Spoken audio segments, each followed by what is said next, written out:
Welcome to the Transnet podcast. My name is Zimasa Babaza, and we are post the SAPEX conference, but we find ourselves at a very important engagement where Transnet, the supply chain professionals within Transnet are engaging with suppliers. But I'm not going to be the one to further explain this because I've got somebody with me who can explain it a whole lot better. I've got Basani, who is the GM for Supply Chain Management, Governance and Compliance at Transnet, and she is going to give us a full view of what we're doing here, why are we doing it, and where we want to go. How are you today, Basani? I'm good, thank you. How are you? Very, very well. First question, let us maybe know what's going on here, why it's important, and what Transnet is hoping to achieve with this supply engagement.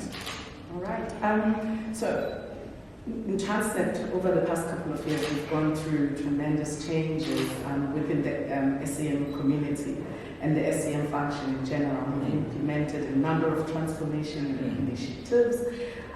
We've also implemented a number of key initiatives to make sure that we align our procurement function to the legislative requirements. Part of that implementation of those initiatives is actually bringing awareness and training our suppliers on the changes that we have implemented so that they can engage and deal with us in a fair and transparent manner. So we are here today to talk to our suppliers and let them know what changes we've made in our SEM policies. We've introduced a new preferential procurement policy within Transnet that is critical for transformation objectives and socio-economic development. And so we are here to engage with them to let them know what those changes are and how it will assist them to deal with us within the procurement space going forward. That's amazing. I want to touch on just those changes and those new and exciting changes, and we're calling it or terming it the new way of work. So what are some of the more key elements of this new way of work in dealing with suppliers within Transnet, and why is it important to do it? Why this? Why now? So some of the key elements of this new way of work is the supply chain management policy that we have revised over the good part of last year, that was recently approved by our board and is applicable from January 2023. And what is critical about that SEM policy is that it makes a number of commitments in how we as Transnet procurement officials are going to engage the market of South Africa and globally in how we procure for goods and services. We make a commitment to strive for value for money in how we procure for goods and services within Transnet, and that is very, very key because in government it's always taken that procurement processes as a Bible function around the corner, and we want to be a strategic partner that assists driving strategic objectives within Transnet. That's why we see it as a new way of work. As a result, there is a number of values and efficiencies that we have built into our supply chain management policy that will assist us to achieve this value for money, as I've explained. Now, what does value for money mean for us? It means that we want to implement procurement processes that seeks to achieve the best outcome for the best price. Yes. When we say best outcome, we don't only mean the goods and services that our suppliers deliver to us, but we also mean the meaningful participation and implementation of the specific goals or transformation goals that we have adopted as an organization that seeks to address some of the socio-economic issues that we have within our country and the inequalities that we have within our country. So that is a new way of work for us. In the olden days, and I'm calling it the olden days, I'm talking about a year ago, procurement, we used to have what we call preferential procurement regulations of 2017 that used to give all the levers of preferential procurement that we used to implement in our procurement transactions. Yes. The Concord declared those preferential procurement regulations invalid, and threw us in turmoil. You know, people were not sure anymore whether we're going to implement triple BEE, if we're going to implement subcontracting, whether we're going to advance local content, yes or no anymore. But it became very critical that we then go back to the drawing board Yes. as a Transnet and develop a policy that will advance those things within the procurement transactions of Transnet, but in a manner obviously that is still compliant with the legislation. So we've gone through that journey. And I think for us then it became very, very important that as part of our training and rollout of all these new and improved policies, we also engage with one of the key stakeholders in our procurement function, which is our suppliers. Yes. They are the ones that participate in the process. We want to take them through this journey with us. As partners. Absolutely. Because without them, or without them understanding what we are seeking to achieve in this new way of work, they will not be able to assist us. 100%. They will not know what is it that we do for them.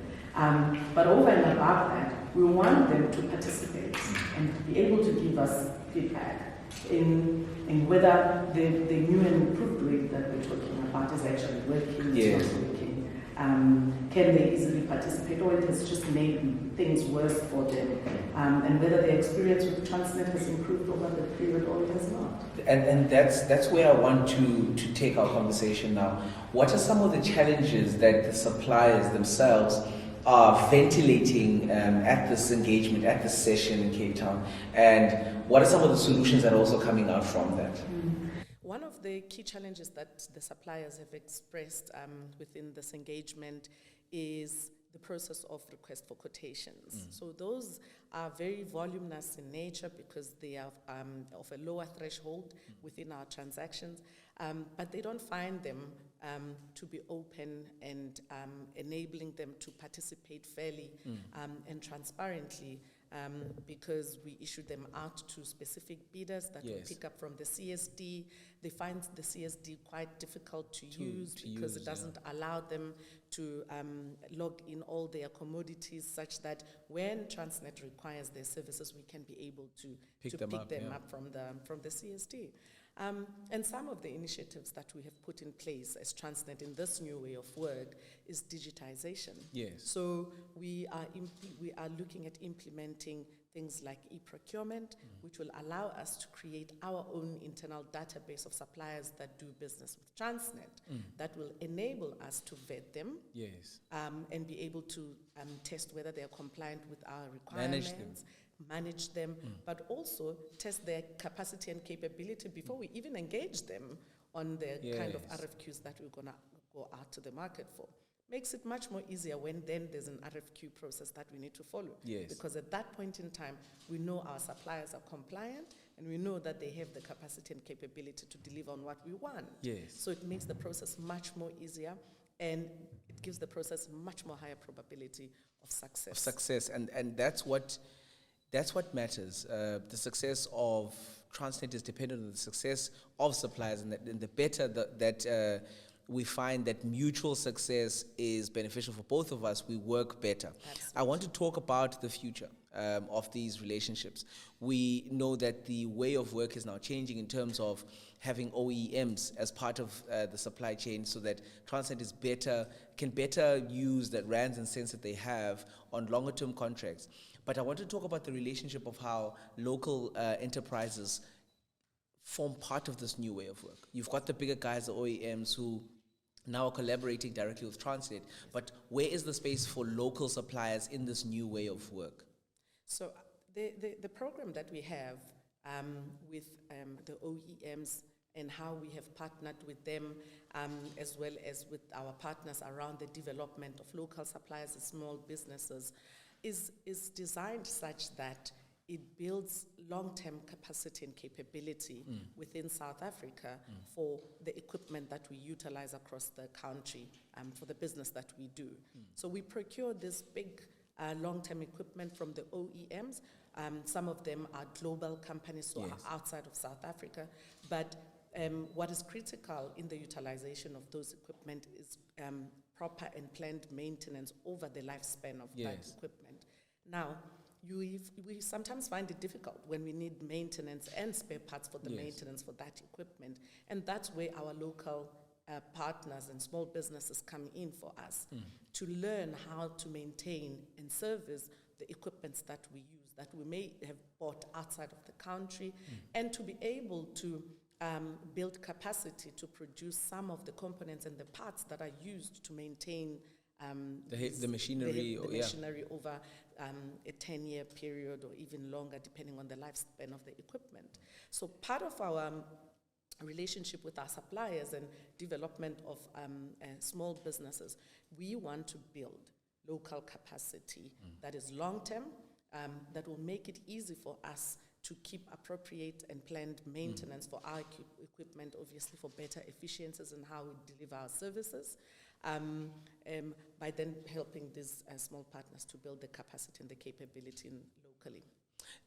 This is so exciting, because I think for a lot of people the conversation when such big companies and big organizations like Transnet are doing things and are changing ways of work, people want to know how does it affect the people that have been working there in a supplier capacity, but also for new people who want to work, what are the prevailing conditions within that environment? And I think your expansion on some of these concepts and how they fit into this new way of more clarity, more efficiency, and more effectiveness from Transnet, from a supply chain management perspective and procurement, is really giving us hope that we're moving forward and we're doing it the right way. Yes. I want to talk about how now, as a professional within the procurement space, within the supply chain management space, when all of this comes together, and it all starts to sing in a harmonious way, what does the future look like of a reinvented Transnet? And for yourself as one of the key levers in this new change, what does the future look like when it all works out? For us, the future simply look like a Transnet that can deliver on its mandate, which is reducing the cost of doing business or the cost of logistics in South Africa.